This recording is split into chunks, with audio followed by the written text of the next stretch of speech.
To Akash GS classes में आपका स्वागत है। और ये लेक्चर आपके लिए इम्पोर्टेंट है आरआरबी एनटीपीसी ग्रुप डी तथा एसएससी एग्ज़ाम और ऑल कॉम्पिटिटिव एग्ज़ाम के लिए। चलिए स्टार्ट करते हैं। इससे पहले मैंने चैप्टर 2 कंप्लीट करवा दिया है, आज बहुत दिनों के बाद वीडियो डाली है, तो चलिए स्टार्ट करते हैं। पहला चैप्टर नंबर 3 का नाम है हमारा बल एवं गति के नियम, force and law of motion. चलिए स्टार्ट करते हैं। इसमें क्या है, पहले आप बताओ फोर्स क्या होती है, बल क्या होता है। नॉर्मल बल क्या होता है, किसी पिंड पर दबाव अथवा खिंचाव बल कहलाता है। सही है कि गलत? किसी पिंड पर दबाव अथवा खिंचाव बल कहलाता है। यानी हमारी दैनिक क्रियाओं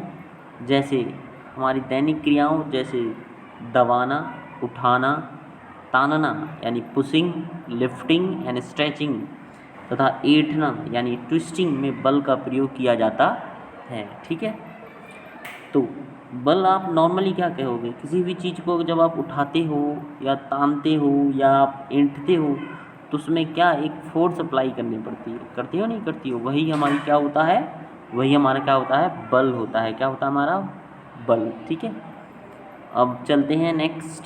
इसमें ये देखो यहाँ लिखा है मात्रक, मेजरमेंट। तो देखो बल का जो मात्रक होता है ना, वो होता है डाइन से, बल को डाइन से प्रदर्शित करते हैं और इसका मात्रक होता है न्यूटन। इसका मात्रक तो सब जानते हैं, न्यूटन होता है और प्रदर्शित करते हैं डाइन से। ठीक है, चलिए नेक्स्ट बच्चों, आगे दे रखा है हमारा एसआई पद्धति में मात्रक न्यूटन होता है और 1 न्यूटन बराबर 10⁵ डाइन। यानी 1 न्यूटन बराबर होता है 10⁵ डाइन। ये याद रखना, कभी कभी आ जाता है एग्ज़ाम में 1 नंबर में। ठीक है, चलिए आगे चलते हैं। आगे दे रखा है बच्चों, पृथ्वी पर सूर्य का गुरुत्वाकर्षण बल 3.5 × 10⁵ न्यूटन होता है। ठीक है, ये याद रखना है, पृथ्वी पर गुरुत्वाकर्षण बल का मान 3.5 × 10⁵ न्यूटन होता है। अब चलते हैं बल के प्रभाव, इफ़ेक्ट्स ऑफ फोर्सेस। बल के क्या क्या प्रभाव हो सकते हैं, हम नॉर्मल अपने दैनिक ज़िंदगी में सोचो, बल के क्या प्रभाव हो सकता है। बल किसी पिंड को क्या कर सकता है, बल किसी स्थिर पिंड को चला सकता है, बल किसी गतिशील पिंड को रोक सकता है। ठीक है, या बल क्या कर सकता है, किसी भी पिंड को गति अवस्था में ला सकता है। बस यही बल के हमारे क्या होंगे, प्रभाव होंगे, इफेक्ट्स होंगे। ठीक है, ये तो आप नॉर्मली अपने दैनिक जीवन में जो भी एग्जाम्पल आप देखते हो उसे सोच सकते हो। न्यूटन के गति के नियम, ये इंपॉर्टेंट है, न्यूटन्स लॉ ऑफ मोशन, जहाँ से एग्जाम में क्वेश्चन बनते हैं। तो पहला हम चलते हैं, न्यूटन ने 3 नियम दिए थे। ठीक है, गति के 3 नियम दिए थे, हम इसमें पहला नियम पढ़ेंगे। ठीक है बच्चों, तो पहला नियम हमारा क्या है, पहला नियम है कि कोई विरामस्थ वस्तु, विरामस्थ मतलब कोई भी कांस्टेंट वस्तु हो। ठीक है, कोई भी कांस्टेंट क्या हो, कोई भी स्थिर वस्तु हो, विरामावस्था में ही रहेगी और गतिमान वस्तु निरंतर एक समान चाल से सीधी रेखा में तब तक गतिमान रहेगी जब तक कि कोई बाह्य बल लगाकर उसकी अवस्था परिवर्तन ना की जाए। इसका मतलब सीधे सीधे समझो कि अगर कोई वस्तु क्या है, गति कर रही है, ठीक है, मोशन में है, अगर कोई वस्तु मोशन में है तो वो मोशन में ही रहेगी, गति में है, गति कर रही है तो वो गति में ही रहेगी।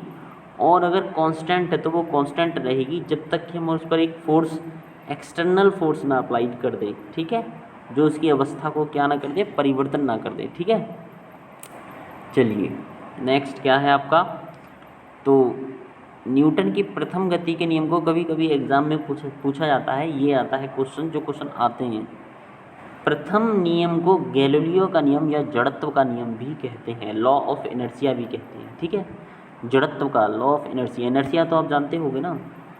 चलिए एग्जाम्पल देख लेते हैं। जब बस अचानक चल पड़ती है, ये आरआरबी ग्रुप डी में आया हुआ क्वेश्चन है, आरआरबी ग्रुप डी और आरआरबी लोको पायलट में आया हुआ क्वेश्चन है ये वाला, 2018 भर्ती, कि जब बस अचानक चल पड़ती है तो हमारे शरीर को पीछे की तरफ धक्का लगता है, और जब बस अचानक रुकती है तो हमारे शरीर आगे की तरफ धक्का लगता है। ठीक है। आप ये तो दैनिक जीवन का एग्जाम्पल है, डेली लाइफ का। ठीक है, ऐसा क्यों होता है, जब बस अचानक चलने लगती है तो हमारा जो शरीर होता है वो क्या होता है, यह जड़त्व या इनर्शिया के कारण ही तो होता है। अचानक बस चलने से हमारा निचला भाग तो बस के साथ चलने लगता है, परंतु हमारे शरीर का ऊपरी भाग विराम अवस्था में होने के कारण पीछे ही रह जाता है। ठीक है, ये आता है क्वेश्चन। अब नेक्स्ट एग्जाम्पल, 2 एग्जाम्पल हैं, इम्पोर्टेंट एग्जाम्पल हैं। अब जब चलती बस में अचानक रुकने से हमारा शरीर क्या होता है, आगे की तरफ झुक जाता है। आगे की तरफ झुकते हैं कि नहीं झुकते हैं। अब आगे की तरफ हम क्यों झुक जाते हैं, तो बस के साथ, इसका कारण ये है, इसका कारण क्या है कि चलती बस के अचानक रुक जाने से हमारा शरीर आगे की तरफ क्यों झुक जाता है, क्योंकि हमारा जो निचला हिस्सा होता है बस के साथ क्या होता है, निचला भाग बस के साथ रुक जाता है, लेकिन शरीर का ऊपरी भाग तो गति की अवस्था में ही, जड़त्व के कारण गति अवस्था में रहता है, तो जिस वजह से हम आगे की तरफ क्या होते हैं, झुक जाते हैं। ठीक है दोस्तों, आई होप यहाँ तक आपको समझ में आया होगा।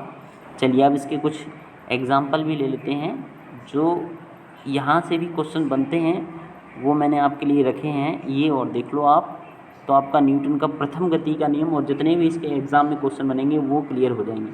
तो न्यूटन की गति के प्रथम नियम पर आधारित अन्य क्रियाएं कि पेड़ों के हिलाने से पत्तों का गिरना। ठीक है, यानी पेड़ तो स्थिर अवस्था में, यानी पेड़ को हिलाते हैं तो पेड़ गति की अवस्था में आ जाता है और पत्ते स्थिर अवस्था में रह जाते हैं, तो वही न्यूटन की गति का प्रथम नियम इस पर अप्लाई हो रहा है। चादर को झाड़ने से धूल के कणों का अलग होना।